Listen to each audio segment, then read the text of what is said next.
اگلے سوال میں یہ پوچھنا تھا، آج کل جو کورونا کے حوالے سے حالات ہیں اور جو گھر میں رہنے کا حکم خود رہبر کی طرف سے بھی ہے کہ احتیاط کریں، تو اس حوالے سے میں یہ پوچھنا تھا آگے آنے والے دنوں میں کوسٹ کے حوالے سے کیا لائے عمل ہوگا خود رہبر کی طرف سے اور پاکستان کے حوالے سے، تو اس جی میں تھوڑی سی ہمیں فرما دیجیے گا. جی ضرور انشاءاللہ.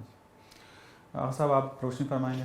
جی اس کے حوالے سے دیکھیں، کرونا کے حوالے سے سب سے پہلی بات تو جو واضح ہو جانی چاہیے سامعین کے لیے کہ اس کی تشخیص ہم نے دینی ہے کہ آیا ہمارے باہر نکلنے سے یہ پھیل رہا ہے یا نہیں پھیل رہا ہے. کیونکہ یہ جو حکم فرمایا ہے وہ اس وجہ سے ہے کہ آیا جان کو خطرہ ہے دوسروں کی یا اپنی جان کو خطرہ ہے یا خطرہ نہیں ہے.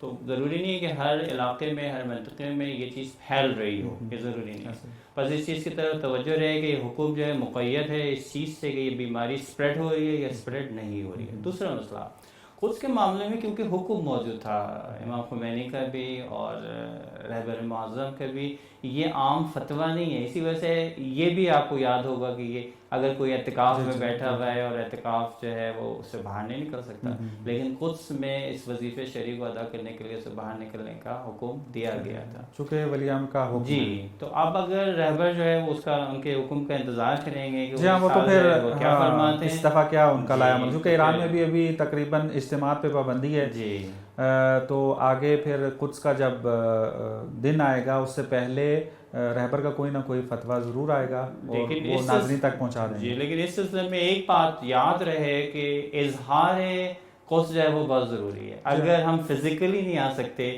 تو جو بھی راستہ انتخاب کر سکیں، یعنی دنیا کو پتہ چلے سوشل کہ میڈیا کا دور ہے. طاغوت کے خلاف یہ تحریک چلی تھی، یہ تحریک کسی بھی طریقے سے رکنی نہیں چاہے وہ فزیکلی ہو. اگر آج کسی وجہ سے مشکل پیش آ گئی ہے تو سوشل میڈیا موجود ہے اور دوسرے ذرائع موجود ہیں، اس کے ذریعے ہم اپنی نفرت کا اظہار کریں اس طاغوت کے خلاف کہ جس کے خلاف رہبر نے بھی اور امام خمینی نے تاکید فرمائی ہے.